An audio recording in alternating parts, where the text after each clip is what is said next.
2022ರಲ್ಲಿ ನಡೆದ GPSTR ಪ್ರಶ್ನೆ ಪತ್ರಿಕೆಯ ಸಾಮಾನ್ಯ ಕನ್ನಡ ಪ್ರಶ್ನೆ ಪತ್ರಿಕೆ ವಿಶ್ಲೇಷಣೆ.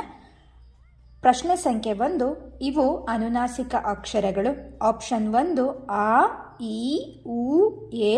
ಆಪ್ಷನ್ 2 ಖ, ಠ, ಢ, ಥ. ಆಪ್ಷನ್ 3 ङ, ಞ, ಣ, ನ. ಆಪ್ಷನ್ 4 ಯ, ರ, ಲ, ವ. ಇದರಲ್ಲಿ ಆಪ್ಷನ್ 3 ಸರಿಯಾದ ಉತ್ತರ.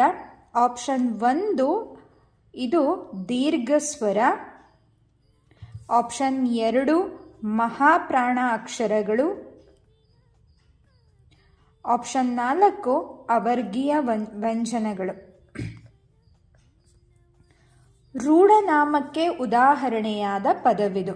ಮನುಷ್ಯ, ಕಾವೇರಿ, ವ್ಯಾಪಾರಿ, ಹೊಸದು. ಮನುಷ್ಯ ಸರಿಯಾದ ಉತ್ತರ.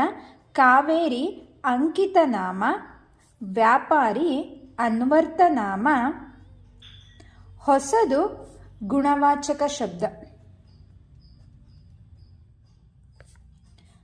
ಪ್ರಶ್ನೆ ಸಂಖ್ಯೆ 3, ಅಷ್ಟು ಇಷ್ಟು ಹಲವು ಪದಗಳು ಈ ವ್ಯಾಕರಣಾಂಶವಾಗಿವೆ. ಆಪ್ಷನ್ 1 ಗುಣವಾಚಕ, ಆಪ್ಷನ್ 2 ಪರಿಮಾಣವಾಚಕ, ಆಪ್ಷನ್ 3 ಸಂಖ್ಯೆಯ ವಾಚಕ, ಆಪ್ಷನ್ 4 ಭಾವನಾಮ.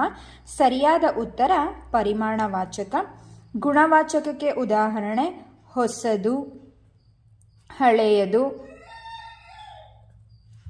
ಸಿಹಿ, ಕಹಿ.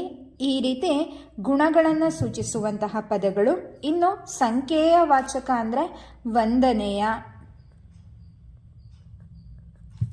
ಎರಡನೆಯ, ಹತ್ತನೆಯ, ನಾಲ್ಕನೆಯ, ನೂರನೆಯ, ನಾಲ್ವಡಿ. ಈ ರೀತಿಯ ಪದಗಳು ಸಂಖ್ಯೆಯ ವಾಚಕ ಪದಗಳು. ಭಾವನಾಮ, ಭಾವನಾಮದಲ್ಲಿ 2 ವಿಧಗಳಿವೆ. ಒಂದು ತದ್ದಿತಾಂತ ಭಾವನಾಮ, ಮತ್ತೊಂದು ಕೃದಂತ ಭಾವನಾಮ.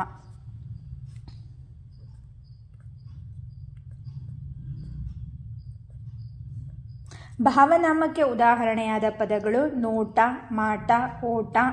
ಈ ರೀತಿಯ ಪದಗಳು ಭಾವನಾಮಕ್ಕೆ ಉದಾಹರಣೆಯಾಗಿರುವಂಥದ್ದು. ಕ್ವಶನ್ ನಂಬರ್ 4, ಹೊಳೆಯಿಂದ ಈ ಪದದಲ್ಲಿರುವ ವಿಭಕ್ತಿ. ವಿಭಕ್ತಿ ಪ್ರತ್ಯಯಗಳು ಕನ್ನಡದಲ್ಲಿ 7 ಪ್ರಥಮ, ದ್ವಿತೀಯ, ತೃತೀಯ, ಚತುರ್ಥಿ, ಪಂಚಮಿ, ಷಷ್ಠಿ, ಸಪ್ತಮಿ. ಈ ರೀತಿ ಪ್ರತಿಯೊಂದು ವಿಭಕ್ತಿಗಳಿಗೂ ಪ್ರತ್ಯಯಗಳು ಮತ್ತು ಕಾರಕಗಳಿವೆ.